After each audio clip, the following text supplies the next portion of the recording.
बाकी तो आप देख सकते हैं ये सारा सामान कितना अच्छा लग रहा है, क्योंकि अब समय हो गया था सूरज ढलने का। चलो पूजा खत्म हुए 8-10 दिन हो गए और मेरे वीडियोस अभी भी बहुत लेट है।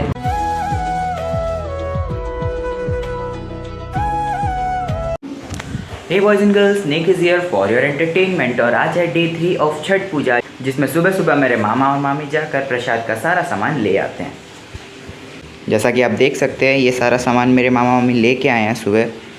आई थिंक 3 या 4 बजे वो लोग चले गए थे, क्योंकि ज़्यादा लेट हो जाता तो भीड़ भी बहुत हो जाती मार्केट में और सामान ना मिलने के भी बहुत ज़्यादा चांसेस रहते हैं। इसलिए ज़्यादा बेटर ये रहता है कि सुबह ही जाके सारा सामान हम ले आएँ।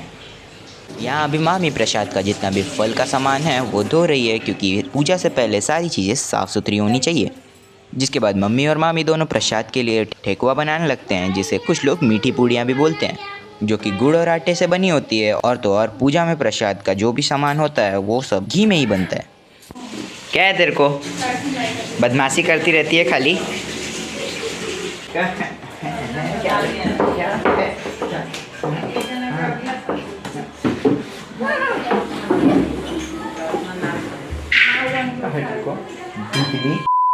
तो जैसा कि मैंने आपको बताया था कि आज है डे 3 ऑफ छठ पूजा, जिसमें हम लोग को शाम को जाना है छठ घाट, जहाँ मेरी मम्मी शाम को सूरज भगवान को अर्घ देगी।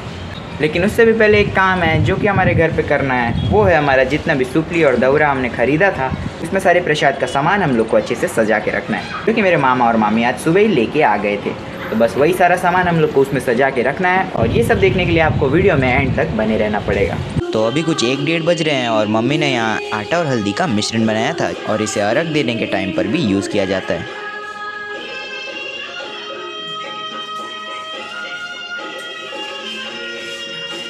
One hour later. फिर मैं कुछ काम से बाहर गया था, वहाँ से वापस आकर देखता हूँ कि मम्मी ने सूप दवरा सजाने का काम निपटा लिया था।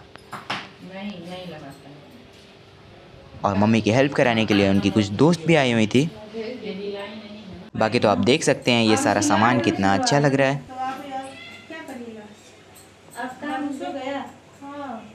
तो अभी बज चुके हैं शाम के 3:30 और हम लोग रेडी हो चुके हैं छठ घाट जाने के लिए। बस अब बाकी है तो मेरी मम्मी का रेडी होना, बाकी सब तो रेडी हो ही चुके हैं। तो अब फटाफट से दौरा उठाते हैं और चलते हैं छठ घाट। जय छठी मैया।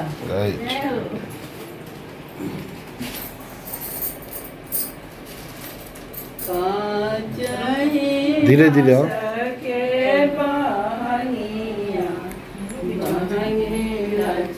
हाँ।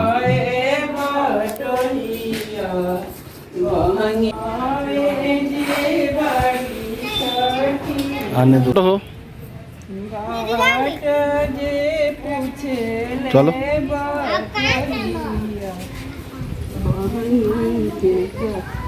जिसके बाद हम सब बैठ जाते हैं गाड़ी में। मैं जानता हूँ कि हमें पैदल जाना चाहिए, बट हमारे घर से छठ घाट बहुत दूर है, इसलिए मजबूरन हमको गाड़ी से ही जाना पड़ता है। A few moments later. सोने का दान दिया था गंगा के किनारे और उसने अपनी माँ को तुम पांचों पुत्रों की मां। अब फाइनली हम आ जाते हैं छठ घाट, जहाँ बहुत ज़्यादा भीड़ होती है। क्या लेकर जाएंगे?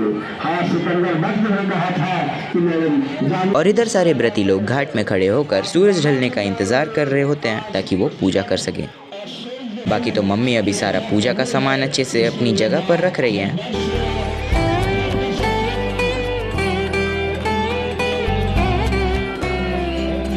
और हमने पहले से ही वेदी बना दी थी, इसलिए हम लोग को जगह की भी कोई परेशानी नहीं होती।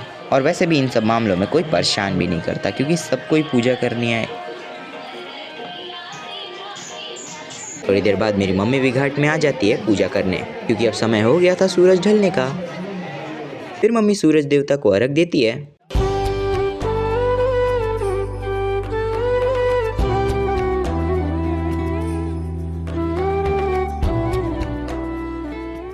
और बाद में सारी पूजा करके हम थोड़ी देर बैठते हैं, क्योंकि मम्मी का रेस्ट करना भी बहुत ज़रूरी है।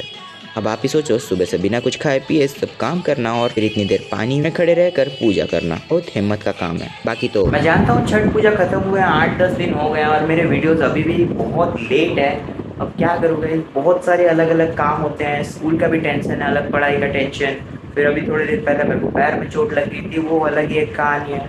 इन सब में मैं बहुत बिजी रहता हूँ, इसलिए एडिटिंग करने का टाइम नहीं मिलता। लेकिन मेरी पूरी कोशिश रहेगी कि मैं जल्दी से जल्दी अपना ये छठ पूजा का एपिसोडिक वीडियोस है जो वो ख़त्म करूँ। आगे हम लोगों ने क्या किया वो आपको नेक्स्ट ब्लॉग में पता चलेगा। उसके लिए चैनल को सब्सक्राइब कर लो। और बाकी तो आज की वीडियो यहीं पे ख़त्म होती है और मिलता हूँ आपसे नेक्स्ट ब्लॉग में।